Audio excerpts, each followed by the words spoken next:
উঠো তাড়াতাড়ি, দেখো কি হয়েছে। কি হয়েছে? শোনো, আমি প্রেগনেন্ট। এখনই আমাদের বিয়ের কথা বাসায় জানাইতে হবে। তারপরে টেস্ট করছি। আরে হ্যাঁ, আমি ভালো করেই পরীক্ষা করছি।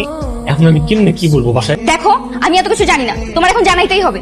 তুমি তো ছেলে, তোমার না জানানোর সমস্যা নেই, কিন্তু আমি তো মেয়ে, আমার এখন জানাইতেই হবে।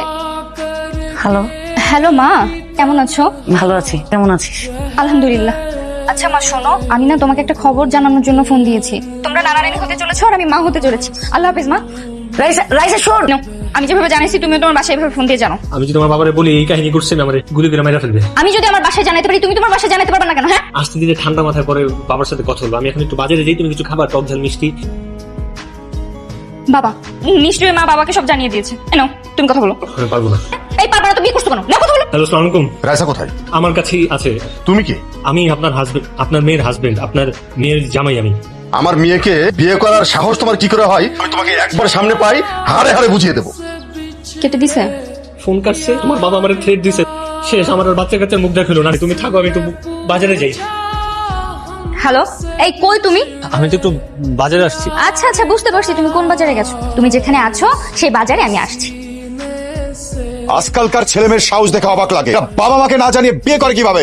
নো, কোনো মাপ নেই। ছেলে মেয়ে দুজনকেই ঘাড় ধাক্কা দিয়ে গ্রাম থেকে বের করে দাও। বিয়ে করেছে বলে বাবা তাদের গ্রামের বাইরে বের করতে বলে, আর আমি তো বিয়ে করে বাচ্চার বাপ হয়ে যাচ্ছি। আমার যে কি হবে। তোর ভাইকে নিয়ে ভেতরে যা। ভাইজান, বাদল, আমার একটা কথা বলতো, বাবার মন মেজাজ ইদানিং কিরকম থাকে? চাচার মন মেজাজ এখন যে খারাপ থাকে।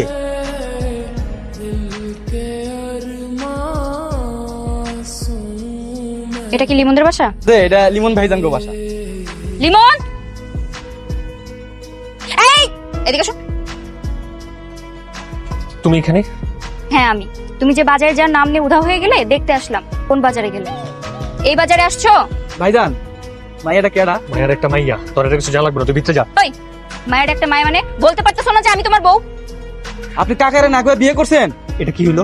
দেখতেই তো পেলে। আমি ঢাকা থেকে আসছি বাবার সাথে সরাসরি সামনাসামনি কথা বলার জন্য। তোমার এই কি আসতে বলছো? তো তুমি আমাকে এটা বলে আসলেই পারতে। মিথ্যা কথা বলে আসছো কেন? ঠিক আছে, বাবা আসার আগে তুমি তাড়াতাড়ি ঢাকার উদ্দেশ্যে রওনা দাও। ঢাকা এসে সরাসরি কথা বলছো। চলো চলো। একবার চলে আসছি যখন, তখন তো আমি কোথাও যাচ্ছি না। যা বলবা, যা বোঝাবা আমার সামনে।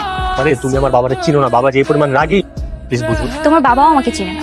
তোমার বাবা যখন দেখবে এরকম লক্ষ্মী একটা মেয়ে তার ছেলের বউ, ওনার নাম নিয়ে থাকতে পারবে না।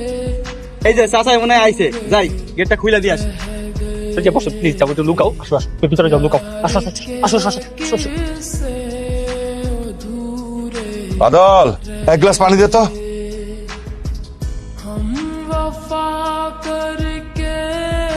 এই মেয়ে, কে তুমি? এই, আঙ্কেল, আমি আপনার